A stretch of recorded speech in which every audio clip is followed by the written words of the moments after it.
Podmany. The blackest eyes, the devil's eyes.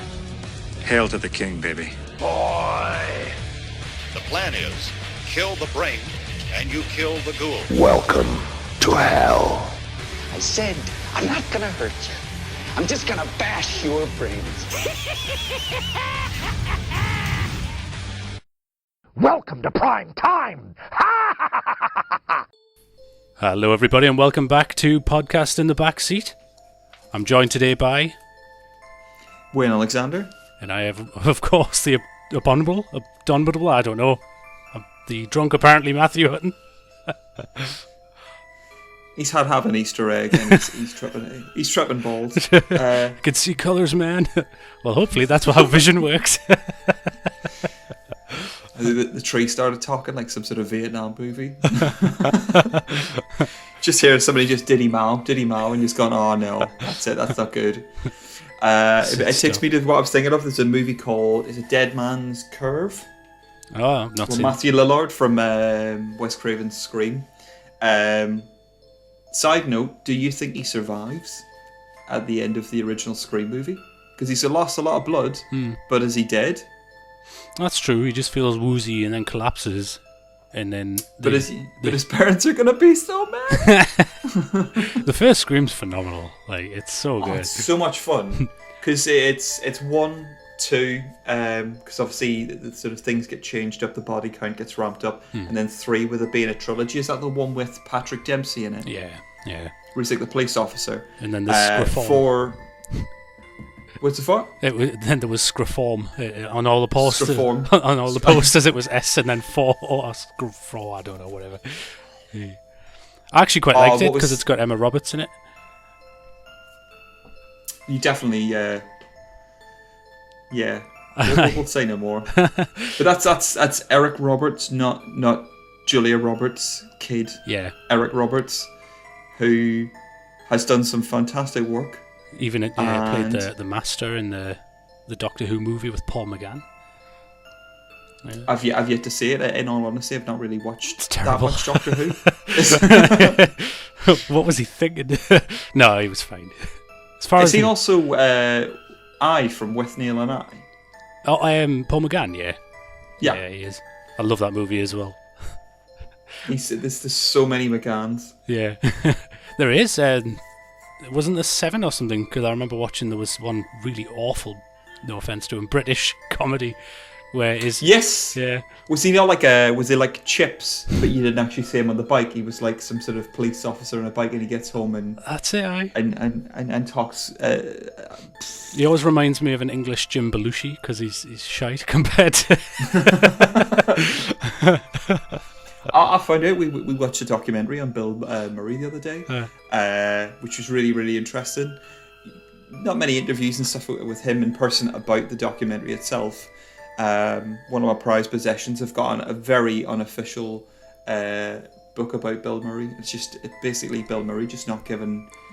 He doesn't care, and there's so many amazing stories about him. There's one where he takes over a bar with the Wu-Tang Clan. And no matter what drinks people ask for, can I get a Mai Tai, strawberry daiquiri, 4 Bud Lights and whatever. He went, how many drinks is that? 7? Right, 7 shots of tequila. And he would just had 7 shots of tequila with the Wu-Tang Clan. He just doesn't care. And I think that's what people gravitate towards. I love Bill Murray. He just, he tickles me funny bone. He just, and he's amazing from having done his original comedy from, say, like Meatballs, Stripes, Ghostbusters as well. And then obviously goes into sort of the deadpan stuff, more like the Wes Anderson films, which is so much fun. Like I watched the Life Aquatic with Steve Zissou last week. It's just so much fun. There's just so many, like, he gets away with it because he's Bill Murray. Yeah. If it was anybody else, I'd be just going like, what are you doing? Like, what's going on? What's happening? Have a word with yourself. Yeah, I know. But because it's Bill Murray, he just gets away with it. It's Bill Murray, isn't it? It's like, we've mentioned him before, but John Belushi's another one. You could do and say anything, and you'd just be like, it's John Belushi. He's cool. let him go. I still love the fact that John Belushi obviously died from taking too much cocaine. Yeah. But please don't do that. Anybody else? However, on the set of Blues Brothers back in 79. Was it late 70s, early 80s? I think it was. I think he died in 80. I could be wrong. God, Early that long 80s. ago. Yeah.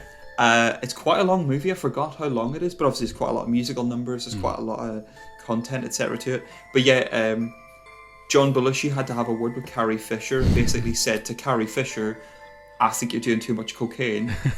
Coming from a man who then overdosed and died as a result of having too much cocaine. That's saying something. And I absolutely adore Carrie Fisher. Yeah. Again, she's one who just doesn't care. Yeah. And that's what people, that's what's cool about them. They don't care. They're not doing it for your attention. They're doing it because they wish to do it because they can. Yeah. But speaking of Bill Murray, segueing into Ghostbusters, our topic of conversation Oh, that's today a was going good to be around segue. Oh, I like it.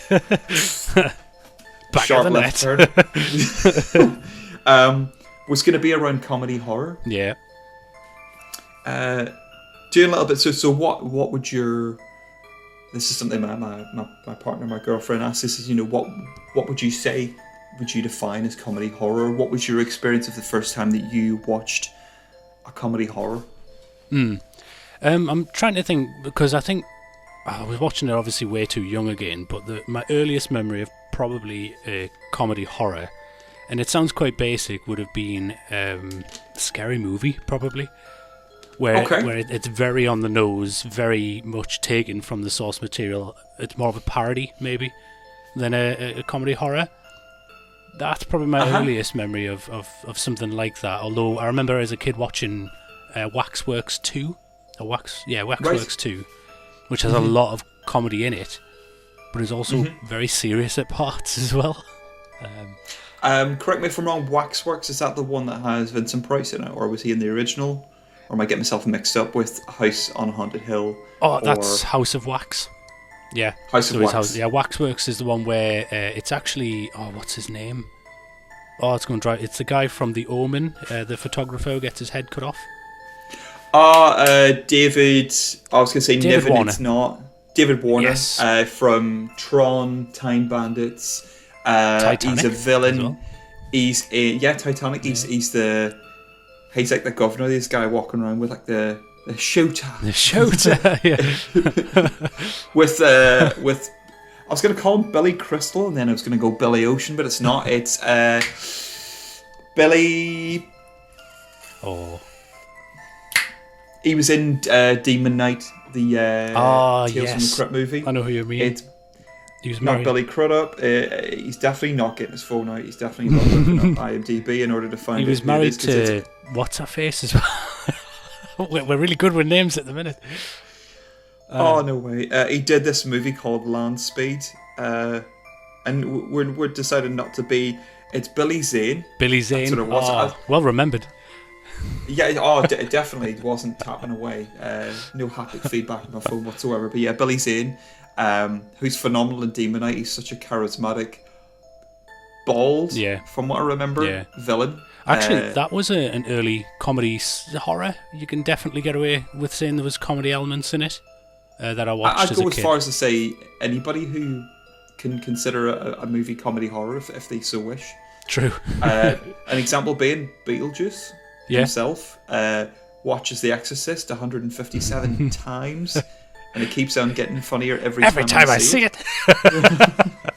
The best line in that, and I'm sorry for anyone that doesn't like swearing, is when he kicks over the tree. And nice fucking model, honk. But yeah, like that's class.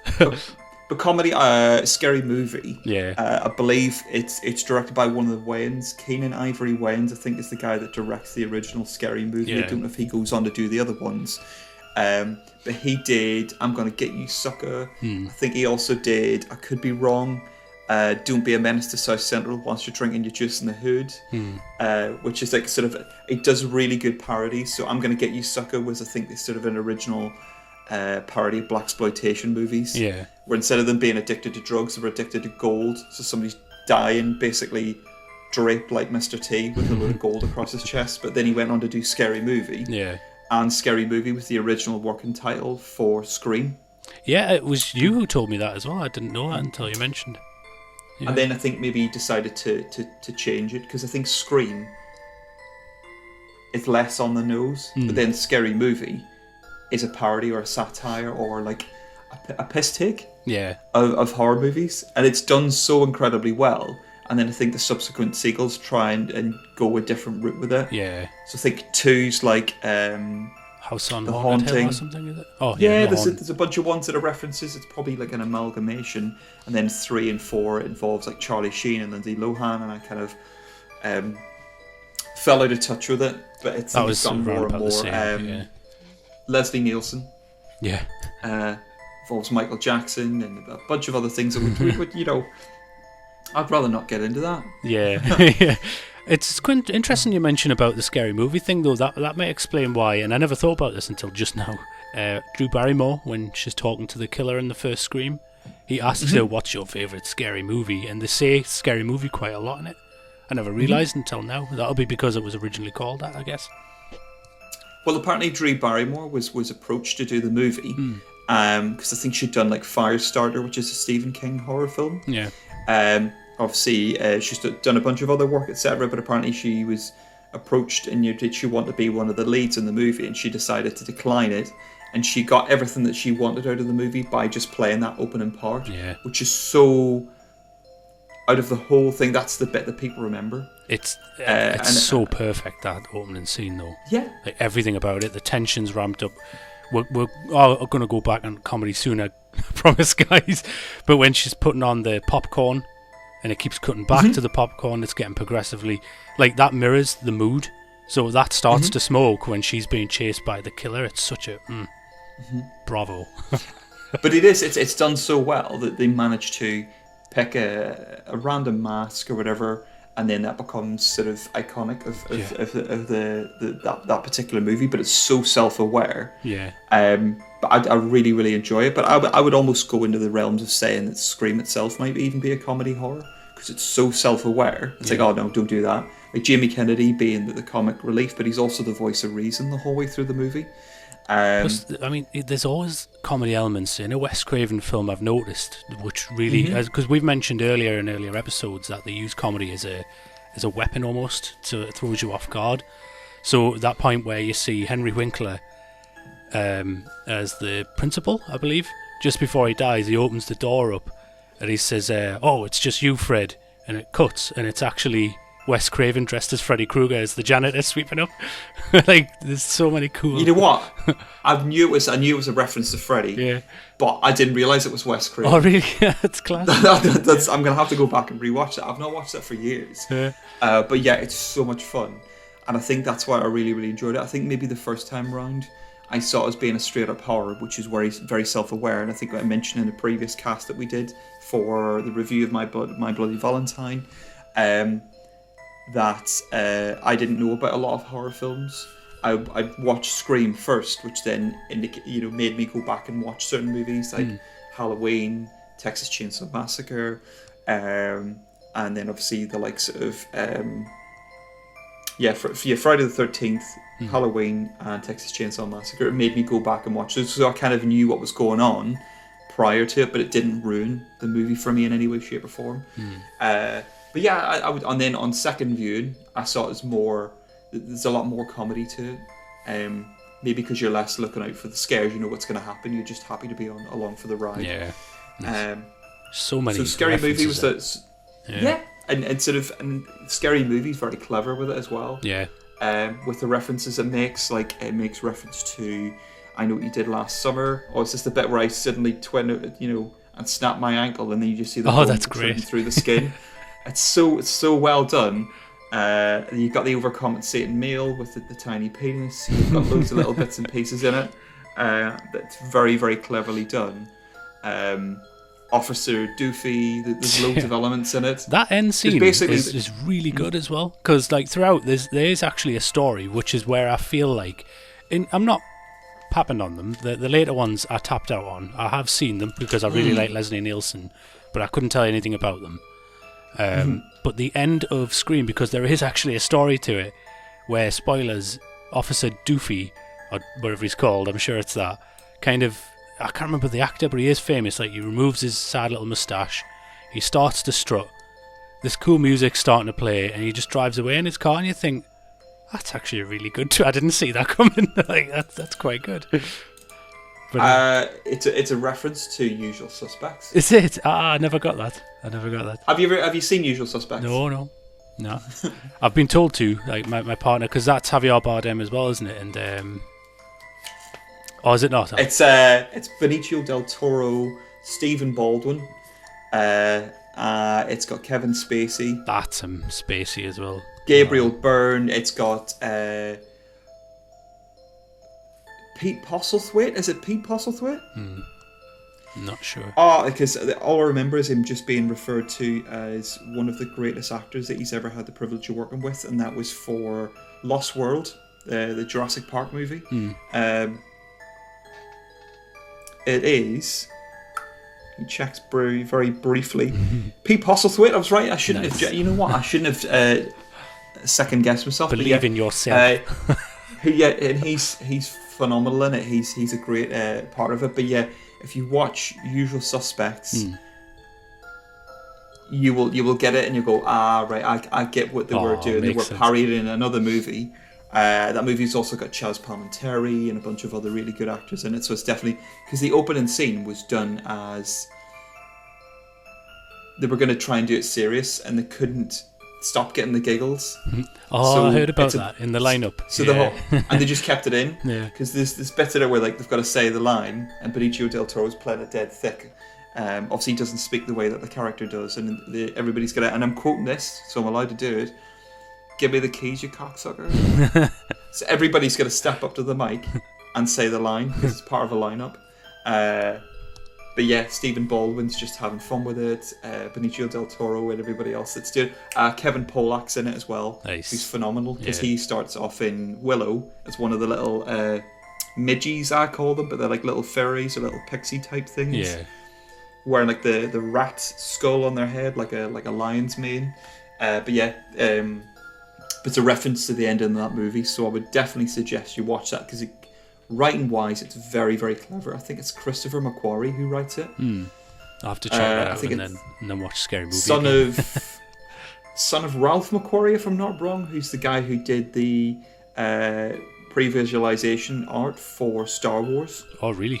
Nice. So he did a lot of the artwork sort of in the build up to it. Nice. Anyway, getting back to horror, so Scary Movie was your first foray into pretty much, but comedy horror. When you were saying it's quite subjective as well, I remember getting a lot of fun watching the likes of the original It for some reason, thinking the clown Tim Curry was hilarious for some reason. I think that depends, again, subjective. I think it's one of those ones where if you want to be in for the fun of it, then do it. But imagine whenever it initially came out, that was terrifying. That haunted a lot of people's dreams. But then you realise it's Tim Curry, and you just go, it's a bit where he just having a last. Yeah, where he's like, "Kiss me, fat boy." I was just like, I'm in. Child's Play, actually, they got progressively more fun, I suppose, as they went on, and arguably the Nightmare series as well. There's a lot of comedy in later ones of them. Because I think initially you're terrified by the idea of this guy that gets you in the safest place that you can possibly be, is your dreams, where you're most vulnerable, and then later on it and going, I want Freddy to kill people in a really inventive way, use some amazing visual effects. I want him to come out with some sort of beautiful quip or a line. I like the bit where I think it might be 2, where it's like a house party. Lamal poster in the background. Doing the music to Never Ending Story or some sort of shape or fashion. But it's like the guy's trying to like negotiate with Freddy, and he's just going, we just want to help you, man. What can I do to help you? And he just comes out with, and I quote again, I'm allowed to, help yourself, fucker. And he just backhands him into this boiling hot swimming pool. It's one of my favourite lines. So I good. actually at one point tried to get it as a text tone. yes.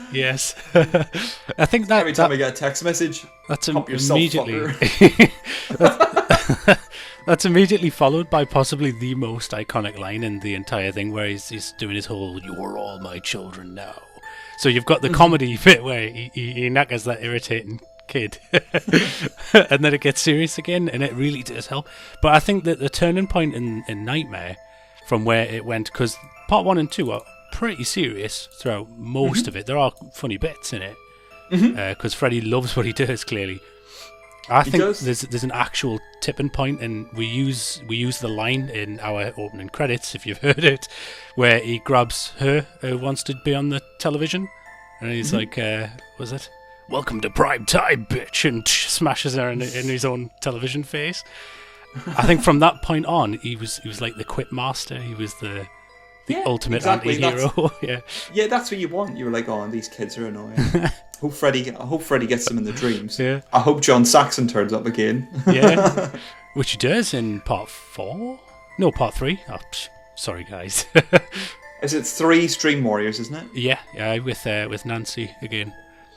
Heather Langenkamp returns for the third one, and then I think is it 4 Dream Child or something like that. Correct me if I'm wrong. Dream Master, I think, is it, with Alice? Yeah.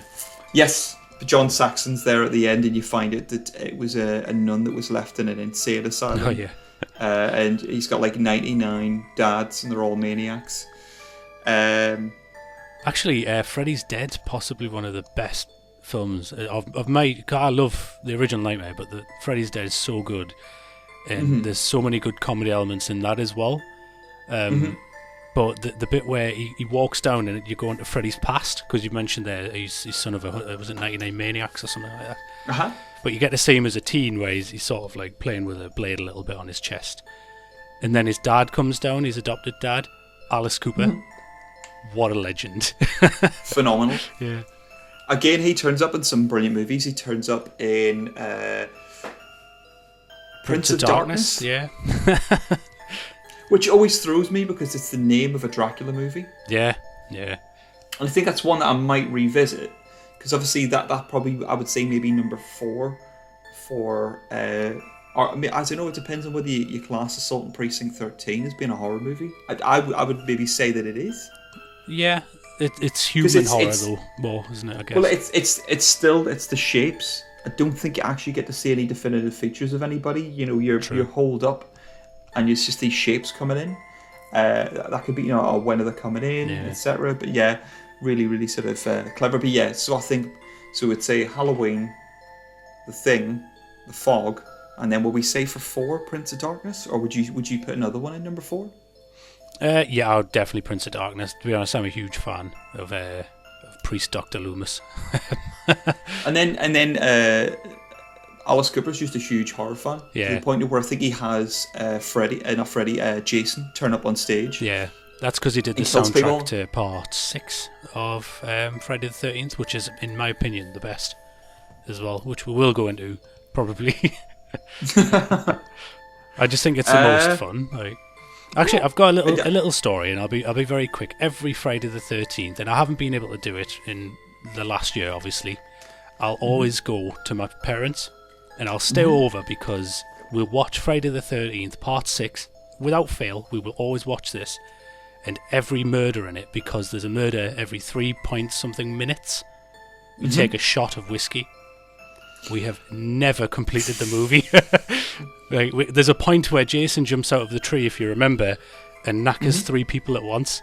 When that first happened, me and my dad just looked at each other with this glassy gaze. It's like, we're going to get a bigger bottle, right? Anyway, segues. Other spirits are available. Rum, vodka, gin, bourbon. I don't know. But yeah, as it's sort of, it's interesting sort of that you mention it. Sort of, I think to a certain extent, maybe even the likes of the Friday the 13th movies go maybe down into the realms of comedy horror, because you're not going there to be scared. You're there to be entertained. Yeah. But yeah, I think for me, sort of kind of bringing it back to what we were talking about beforehand, like comedy horror for me would probably be something in the realms of, like, say, The Burbs, Gremlins. Nice. Because there's some genuinely quite sort of scary bits in Gremlins, but there's obviously offset by the comedy of Frank. I was going to say it's Frank Miller. It's not. Is it Dick Miller? It might be. Frank Miller's the comic guy, isn't it? It is. It's Dick Miller, Nice. who plays the guy who talks about the Gremlins.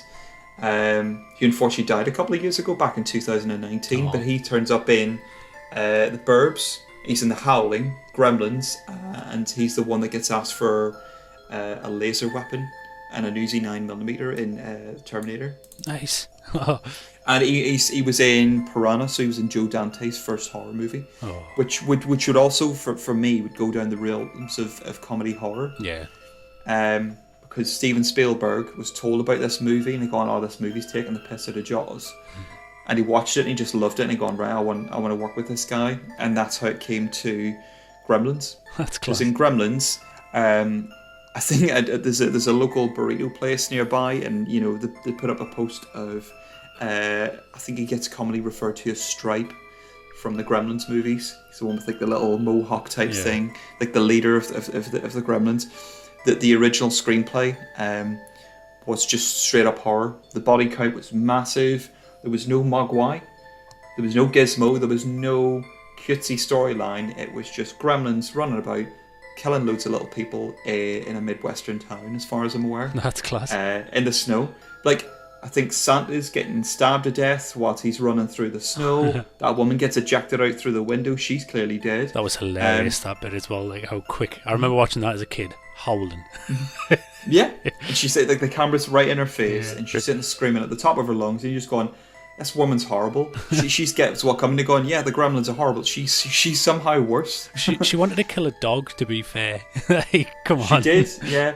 Very slowly as well. Yeah. So yeah, you know what? She gets what's coming to her. Yeah. Yes, it is by these little scaly lizard anthropomorphic type animals, but yeah, it's just phenomenal. Like going, you know what? I'm glad that old woman's dead. It's cathartic. In the words of Dan Aykroyd, get her. But yeah, the Gremlins, the original screenplay ends with, I think Stripe gets chucked into a toolbox. Some trucker, what's in the back of his flatbed truck, I think, throws it off the back of the truck, rolls down a hill into a big river, and then the closing scene of the screenplay of the story is that the entire river then lights up in the same way it does whenever Gremlins fall into water. So it just would have been straight up horror, but then Spielberg had the great idea of making it like kid horror. Let's make it like PG-13, and then we'll get a lot more people in, and obviously franchise and everything else. Obviously, it's done incredibly well. But I would kind of like to see a straight up horror Gremlins. They should, if they ever did like a revamp, like, because you can't really remake it, it's pretty polished as is, but they will. Yeah. But either way, if they did like a third one, let's say, and it was just straight up horror, because the second one, as we've mentioned earlier episodes, is just it's more of a love note to cinema goers as well than the original one was. I love the Christopher Lee turns up in it, yeah. Yeah. Robert Picardo. It's got. I keep on referring to him as Lex Luthor's dad from Smallville. Yeah, I know what you mean. I can't remember what his name is. He's loads of fun in that. He's also in Scrooge. He's the guy that kind of turns up to replace Mr. Murray. Bill Murray. Yeah. Which I would even say that Scrooge is comedy horror to a certain extent. It's particularly whenever the guy who's basically Marley. Oh yeah, From the movie turns up to haunt him. That's pretty horrific for a kid. I mean, he dangles him out of the window at one point, doesn't he? Like, just hold them up, which is kind of spooky. He's got a golf ball plopping out of the back of his head. And then you've got the ghost of Christmas Yet to Come. It's just like this TV screen. But yeah, I think it's really, really sort of clever. I thought there was a massive influx of comedy horror, say in the 80s and early 90s, and I thought it kind of died off. But then the more I've kind of looked into it, it's been dotted about, and there's been a massive resurgence in comedy horror in the last couple of years. So I've just had a quick look through. Cabin in the Woods, phenomenal Oh God, movie. yeah. Uh, Good point. Sightseers by the amazing Ben Wheatley. We've got, say, Actually, Tucker and Dale versus Evil. I love that movie. That is honest. So When I much saw fun. that, I had to pause bits. It was so funny when he goes over with his scythe. He just starts giggling. You going camping?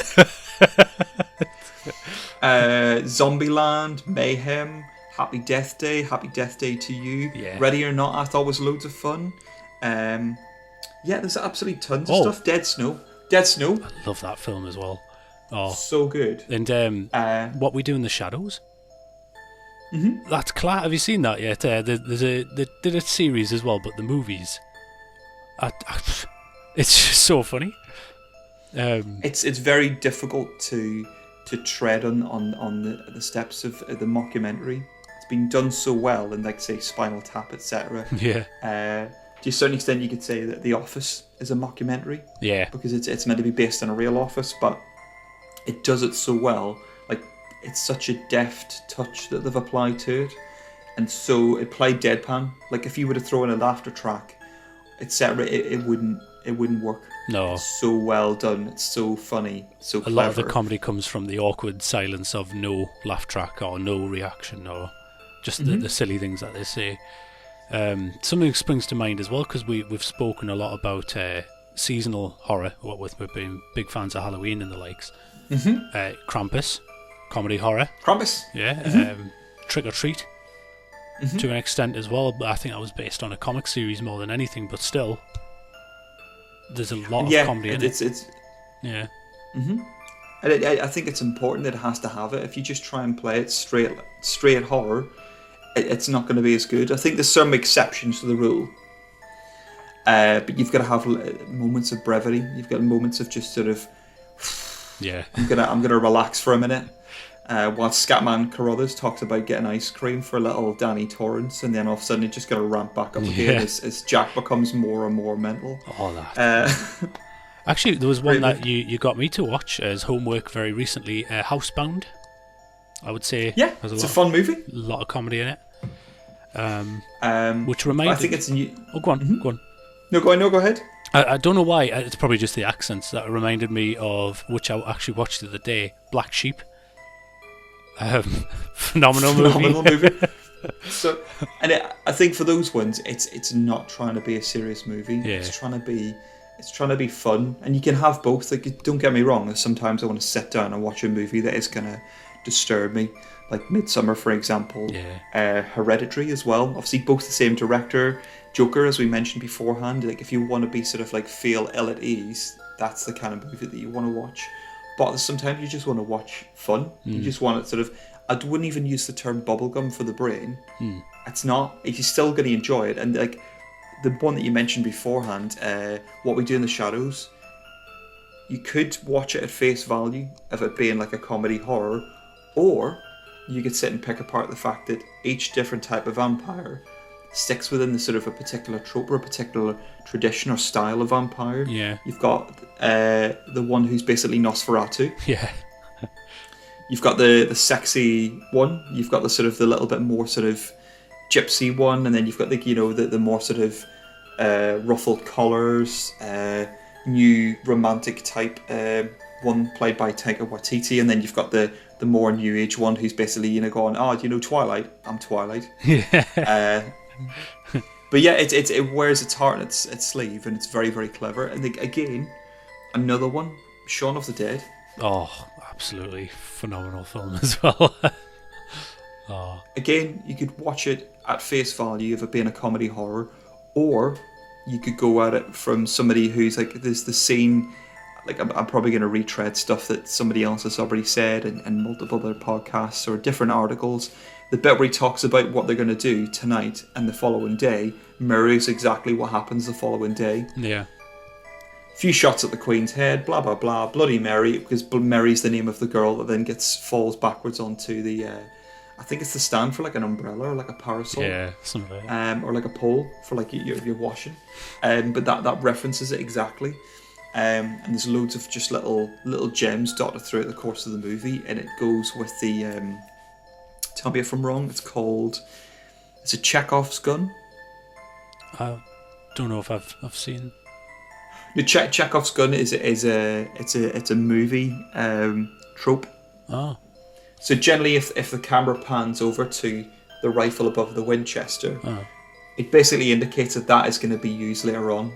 Oh, right. Oh, you learned something. You see, it's informative, this podcast. But that's what it's referred to. So if it's referenced and then not used, then it's wasted. Then why did you spend the time filming that particular section of the movie? I see.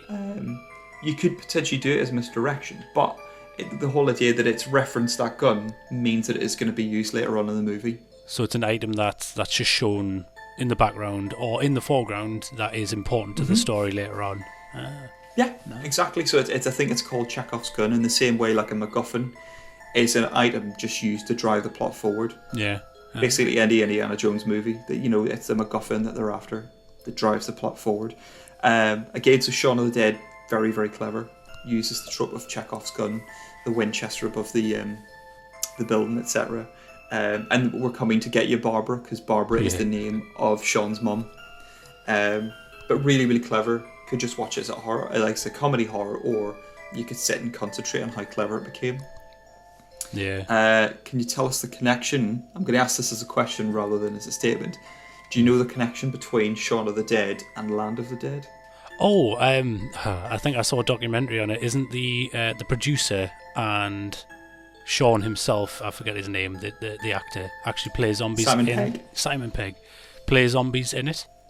The cameo in it during a scene where they're getting a photograph or something. Selfies with a zombie or something like that. But yeah, that was the connection between the two of them, and it's really, really sort of clever. Because obviously the director and the people who star in it are just huge fans of George A. Romero movies. A lot of the music I noticed in Shaun of the Dead is taken straight out of Dawn of the Dead. Like as he's telling that story about what they should do in the following day, we're going to go to the Queen's Head or whatever. The music that plays is the music that is exactly the same music in Dawn of the Dead, where they're getting their plan set in motion to pull up the vans and stuff. And that blew my mind when I watched that very recently, because I went to see Shaun of the Dead and I didn't watch it for maybe a decade nearly. And when I watched it again, I'd already seen all the Night of the Living Dead's, Dawn of the Dead's about 40 times at that point. And you just get a new appreciation. Oh yeah, it's such a clever movie. One that I was going to mention was Frighteners. Oh, that's such a good film. Michael J. Fox, isn't it? Yeah, Michael J. Fox, Peter Jackson, again, we mentioned in Brain Dead / Dead Alive, depending on where you live. Yeah. Where it's comedy horror. And Michael J. Fox plays it quite straight, but obviously he's very, very funny with it. And the ghosts are almost the comic relief to a certain extent. Because, who's to say that just because you're dead or you're a ghost, you can't be funny, or you can't look at the trials and tribulations of being past tense. Who's the guy that plays the killer ghost in that? Always reminds me of, I think Wes Craven did another film called Shocker. I don't know if you've ever seen it, where this guy... He gets the death penalty. Yeah, that's right. He comes back. Yeah, through like Italian stuff. It always reminds me of him, and I could probably look it up, and I won't. I'd rather just guess at it for the rest of my life. The ghost guy, so there's two... So Jake Busey, Gary Busey's kid, is like the sort of the one that's been tormenting people and killing people and getting people's numbers, etc., on the forehead to try and ramp up to get as high as a particular killer. Yeah. It's also Dee Wallace, the mum from E.T. Plays his like love interest, and you just assume that she's the one that's been victimized. She's the horrible one. I know she's the one that's been, the victim. Yeah. She's actually the one. She's the antagonist, and it's really, really clever as to how they do that throughout the course of the movie. Using him as a weapon more so, I guess, because she was basically pulling the trigger, which is class. Yeah. Getting him basically. She's Manson, and then the other one of those girls that went and killed the Kennedys. Yeah, God, I haven't seen that in ages. Yeah. It's a darkly funny film, but it's not trying. It's not using comedy to ramp up the horror. It just is funny. Like Peter Jackson, honest to God, he gets a lot of credit for doing likes of Lord of the Rings and things, but his other films are just as good for different reasons, in my opinion. I would love to see him go back into that genre. Yeah, same. Smaller budget, paint yourself into a corner and just, or maybe he's accomplished everything he possibly can with that genre, and then he's went on to do the likes of Lord of the Rings, or people maybe believes that he's been pigeonholed to do these big massive epics. Maybe. Other ones as well you mentioned beforehand, the sort of Chucky, Child's Play. Yeah. After possibly say one, it goes into the realms of, I would say, comedy horror, like Bride of Chucky, Seed of Chucky, Curse of Chucky, I think was the most recent one. Yeah. And then they did the revamp. Cult of Chucky. Cult of Chucky as well, which I've never seen. I've seen Curse. But even the remake's got a lot of comedy in it as well, with Mark Hamill doing a good, like a fantastic version of. It's not even Charles Lee Ray though, is it? It's just Chucky in that one. And I appreciate that, because they couldn't just keep it the same. No. They couldn't do a demonic, a possessed, somebody who's done some chanting, throw the chicken bones, Kali Ma, Shukri Day, and then all of a sudden he then moves into the body of a good guy doll. I hear they're doing a TV series though with Brad Dourif, so that's kind of nice. They can run parallel. Yeah. It's going back to, I was going to say Todd Holland. Yeah, that name's very familiar. I'm terrible with names, everyone. If y'all ever want to correct me, we've got that amazing Instagram that we like to plug, at Podcast in the Backseat. What was that, Matthew, again? What was the name of the podcast? I do believe the Instagram? It was, yeah, that's right. I do believe it was at Podcast in the Backseat. Check it out just to make sure it is. I'm just quickly checking Child's Play. Brad Dourif's voice, though, he's another one. Like he can just turn comedy and horror on, just like Robert Englund, like the two of them together. Oh. But Tom Holland is the name of the director. I think a lot of people get him mixed up with the fact that there's another. Is there not another Tom Holland, Spider-Man? Oh yes, I think I know who you mean. Is it? Also the director of. It's also the director of Fright Night. Yes, which is definitely a comedy horror, and my sister's all-time favourite movie as well. I do remember going to see the remake with her at the Pictures, and I've never seen someone so angry. She was not a fan. Personally, it's fine. It's not a patch on the original, but... I really like Anton Yelchin. I think he's really likable as the character. I think what they lost from the original was the sexual element of it, because the first one's quite sexual. Obviously, it's the main character's trying to get to certain things.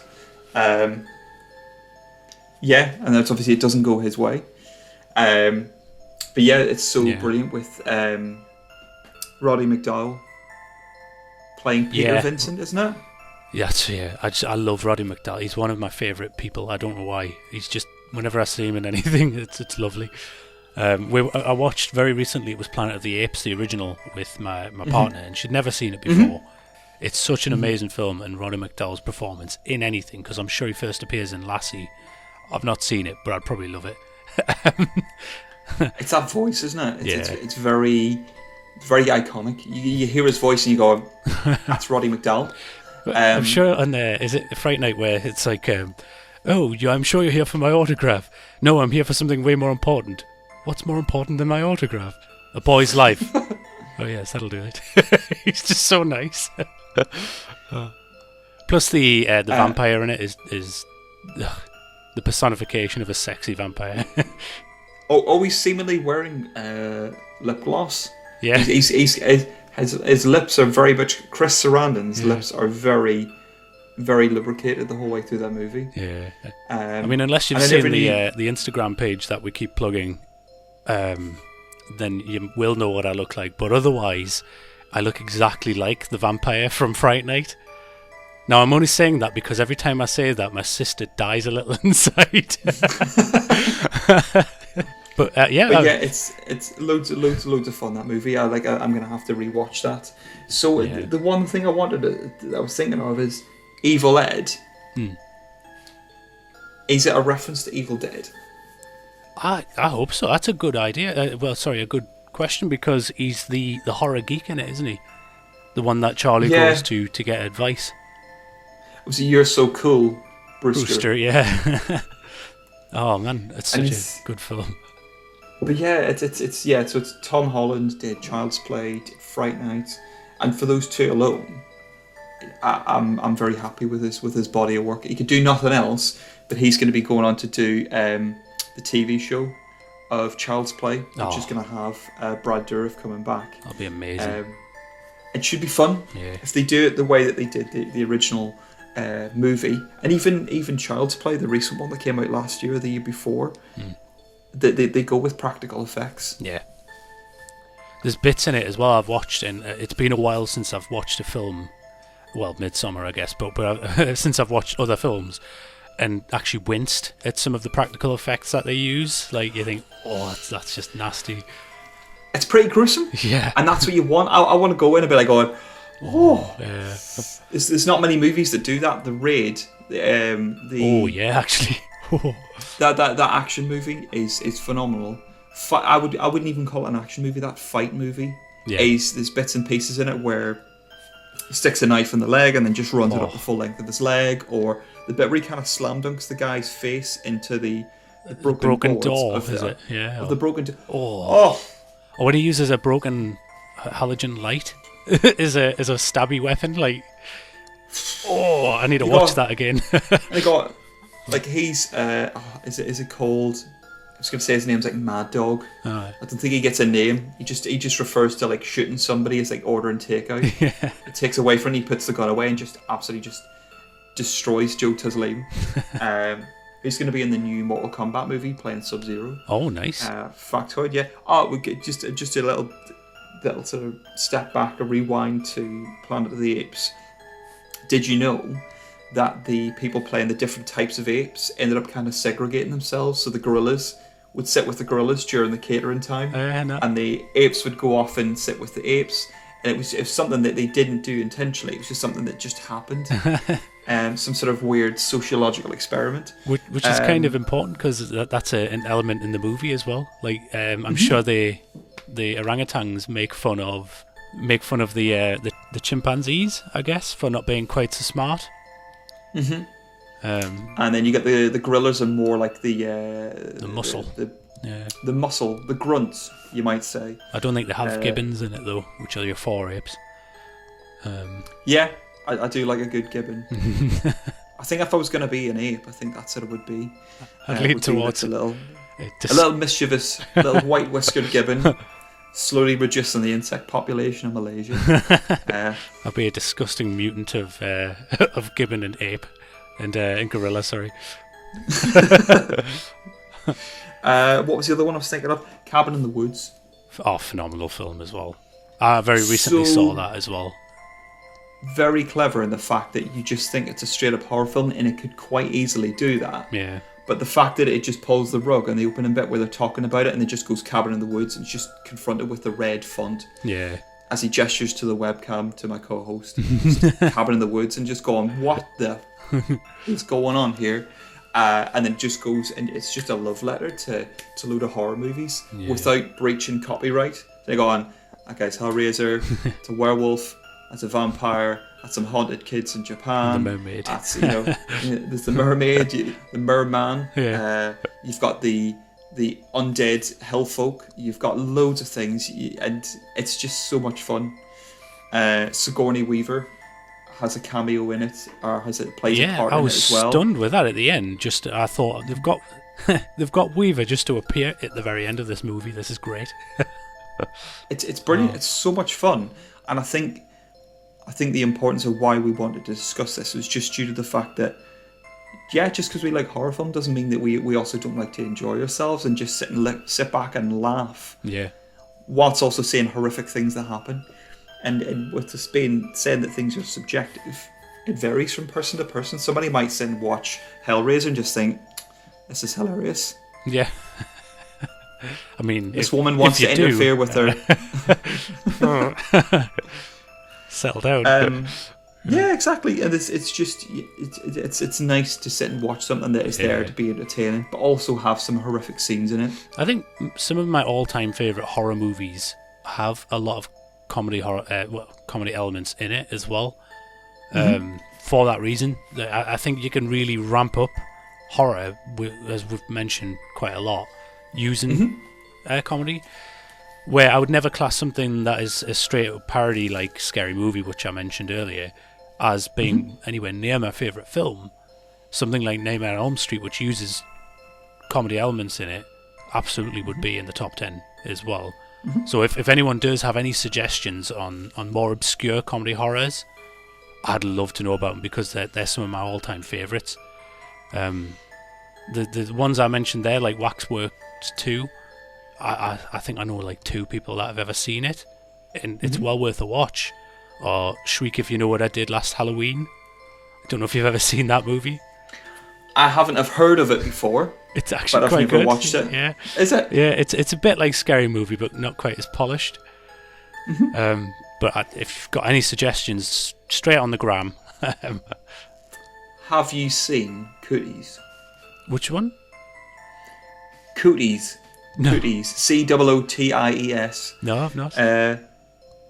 It's a horror film. It's got Elijah Wood. It's got Rainn Wilson. It's got Lee Wannell, who went on to direct Insidious: The Last Key. Oh, nice. He directed Invisible Man, Upgrade, and wrote the Saw movies and a lot of movies with James Wan. But he stars as like I think he's not a PE teacher in it. But basically what happens is, I think it's like a substitute teacher played by Elijah Wood at this high school back in his hometown. He's trying to become a writer. He's trying to sort of progress himself. But he's sort of covering at this school, and there's some infected chicken nuggets. And basically the chicken nuggets, basically anybody who's prepubescent get cooties and start trying to kill the adults, and they just go feral. And it's a lot of fun, but definitely worth a watch. And I think Elijah Wood wanted to start it just because of the treatment, the idea behind it. And it's a lot of fun if you want to be entertained by a bunch of adults kicking the heads in of kids with cooties because they've eaten some sort of infected chicken nuggets, and it doesn't affect anybody who's went into puberty. Yeah, I don't know why. Oh, sorry, go on. No, go ahead. That was it. That was literally it. If you're looking for some from homework or anything where you want to enjoy yourself, I thoroughly enjoyed Cooties. I'm going to check out Cooties. Just because I find children terrifying. Yeah.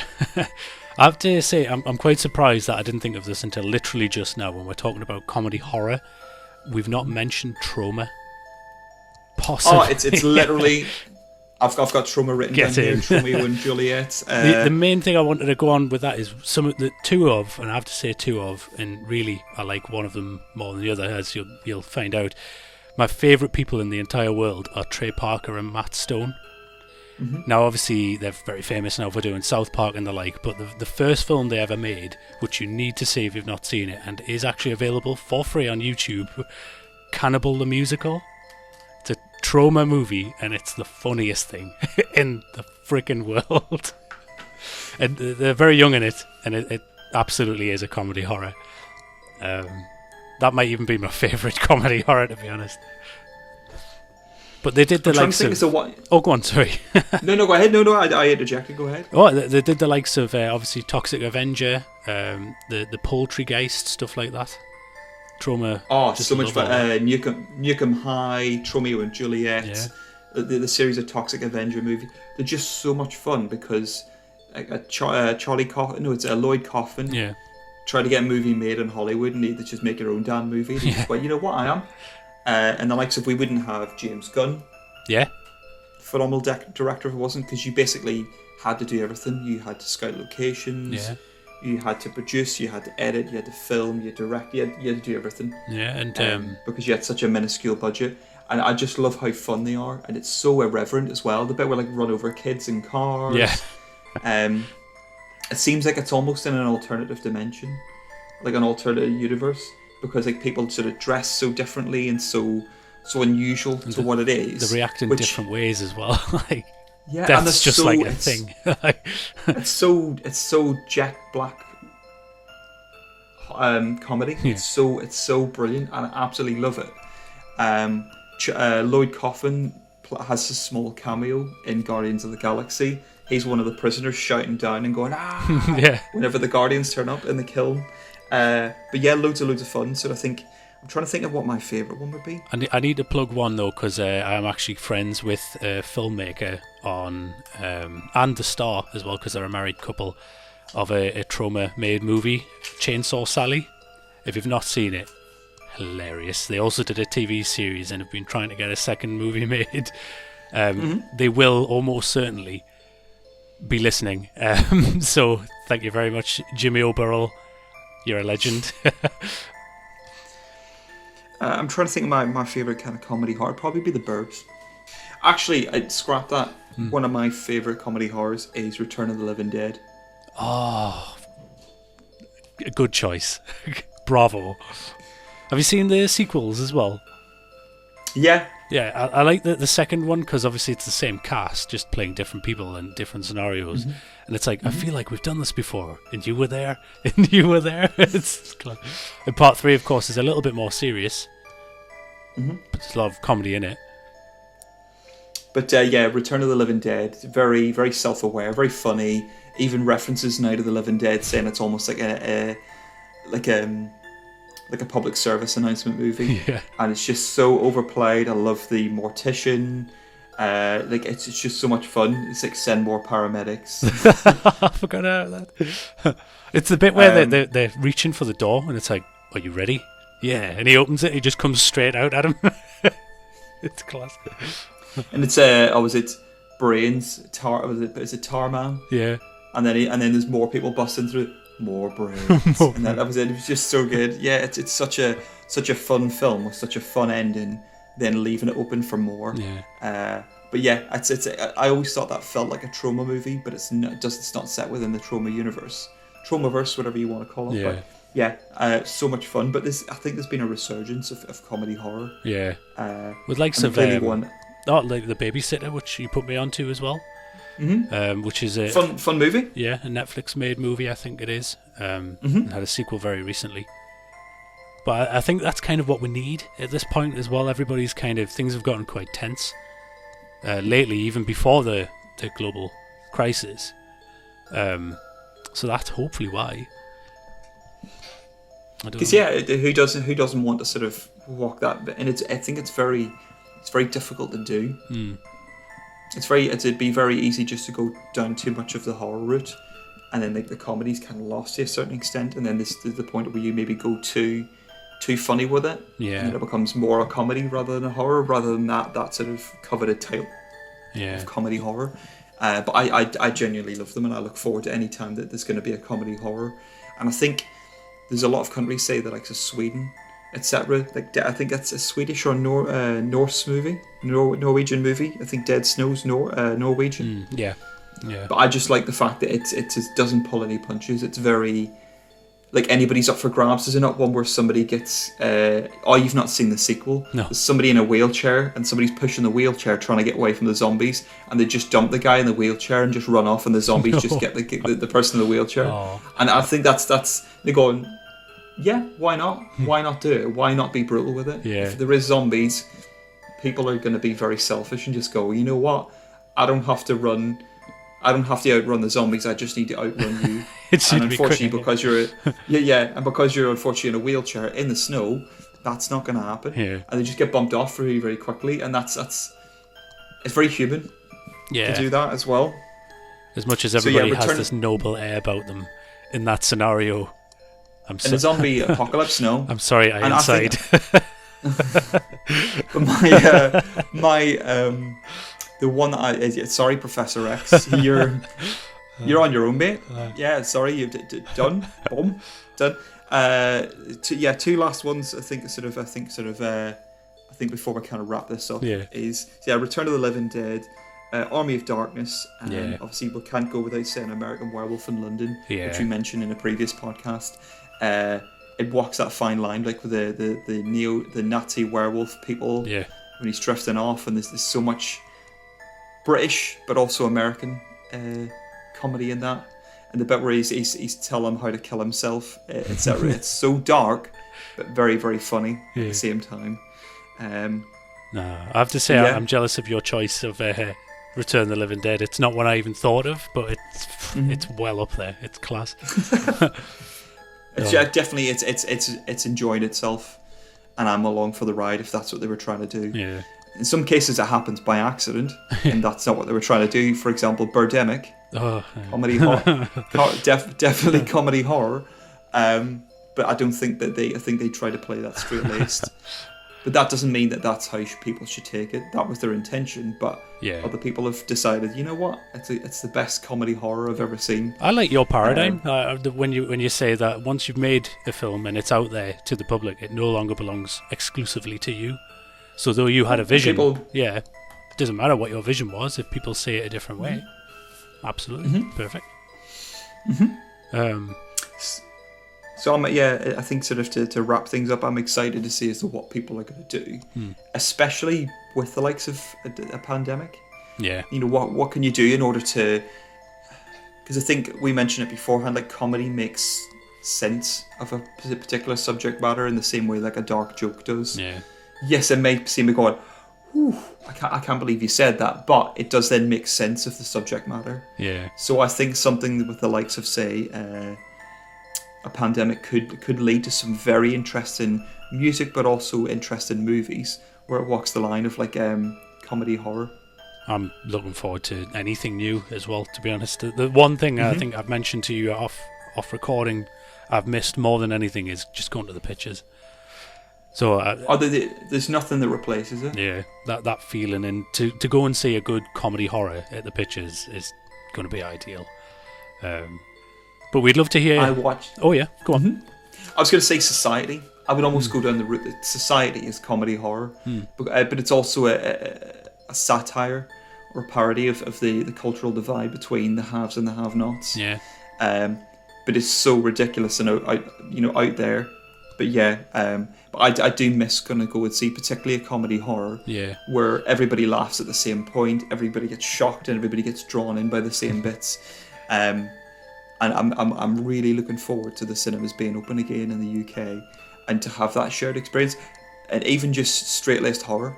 Yeah. There's something about everybody else. You can feel the tension in the room. Yeah. And everybody starts reacting, and it can set off a wave throughout the seats in the cinema. And I sorely miss it.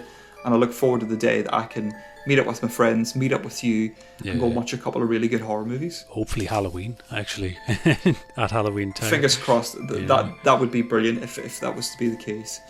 I went to see Halloween 2018 about 4 or 5 times. It's because it's a great movie. It's a great sequel that completely disregards the sequels. It also acknowledges them to a certain extent. Yeah. But disregarding Laurie being related to Michael. Yeah, which is nice as well, to be honest. I love the other movies. Like, I do like the other. I like part 4 and 5 even. I think they're great. But we'll definitely go into that at some point, because I could talk a million years on that. But of course, these are always our own personal opinions on what makes a good comedy horror, good horror. We'd love to hear your own opinions. We'd just love to hear from you in general as well. And where can they do that? They can do that at our Instagram page at Podcast in the Backseat. Drop us any messages, any suggestions that you have for us, any reviews that you wish for us to do. We'll gladly pick it up, especially if it's something that we've not watched beforehand, or indeed something that we've watched beforehand that we wish to revisit and sort of analyse a little bit more. But all within the realms of something that we love about that movie. Yeah. I'd love some suggestions on non-English speaking comedy horror, because we don't get an awful lot of that. We get the darker comedies, so you get the especially like Korean Tales of Two Sisters, The Ring, all that sort of thing. There's no comedy in it whatsoever, probably. We don't get an awful lot of maybe Eastern comedy horror. If you've got any suggestions, I'm more than happy to view them. I've got one for you. I just thought of it. Juan of the Dead. I've not seen that. So they've got Dawn of the Dead, you've got Shaun of the Dead, and you've got Juan of the Dead. And I think it takes place in Cuba. But that's fun. But yeah, you should give that a watch. It very much sort of wears its heart on its sleeve. It's trying to have fun with it. Non-English speaking horror movie. But yeah, give that a blast. Yeah, I mean, you've mentioned Dead Snow obviously as well. Like that's one. And two's loads and loads of fun as well. It takes it and just ramps it up, and it builds up the amount of people involved as well. Because the movie, the first one ends where the second movie begins. Oh, nice. Does he not find in his pocket, or does he not find in the glove compartment? He finds a bit of the the haunted gold. Yeah. And then he realizes that there's a one of them zombies there. But yeah, definitely worth watching the sequel. Loads and loads of fun. Yeah. Oh, any other suggestions? More than happy to check them out. That's my bread and butter. Please. But yeah, I'd like to thank you for joining me again today. I've been Matthew Hutton. And I've been Wayne Alexander. Have a good night. Enjoy your have a good night and enjoy your it's gonna bug me. What's it called again? Oh, it's become like a recurring theme. Stomach pounder. Oh yeah, I got a moist stomach pounder and a Coke. And a moist hyperpube. Hyperpube. Good night. Good night. Podmany.